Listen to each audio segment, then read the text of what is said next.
আজকে আমাদের 20 নাম্বার রোজা আলহামদুলিল্লাহ। তো আজকে ইফতারে আমি একটু অন্যরকম কিছু বানাচ্ছি। এখানটাতে আমি এগ স্যান্ডউইচ বানাবো, তো স্টাফিংসটা রেডি করে নিয়েছি। এর মধ্যে দিয়েছি বয়েল এগ, অল্প দিয়েছি আলু, তার মধ্যে একটু লবণ, আলুটাকেও গ্রেট করে নিয়েছি, তার মধ্যে বয়েল এগটাও গ্রেট করে নিয়েছি, অল্প লবণ, অল্প একটু ব্ল্যাক পেপার পাউডার, অল্প একটু চিলি ফ্লেক্স আর দিয়ে দিয়েছি। এর মধ্যে আমি টমেটো সস দিয়ে ভালো করে একটা স্টাফিংস রেডি করে নিয়েছি। এবার ব্রেডের 2 পিঠে বাটার লাগিয়ে আমি এটাকে ভালোভাবে গ্রিল করে নেব। আর আজকে আমাদের ইফতারে এখানটাতে ফ্রুটস কেটে নিয়েছি, আর যেটা বানিয়েছি এখানটাতে একটু সাবুর পায়েস। এরকমই আজকে আমাদের ইফতার, একটু অন্যরকম আজকের ইফতারটা। বাবা আর আরেকজনকে দেখো, ইফতার শুরু করা হয়ে গেছে।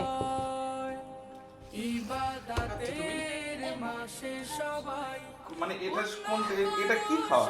ডিম, সস, লেবু, দেখো এটা এটা কি টাইপের খাওয়া মা? এটা কি টাইপের খাওয়া? লেবু, ডিম, সস সব একসঙ্গে দিয়ে ভালো লাগলো না।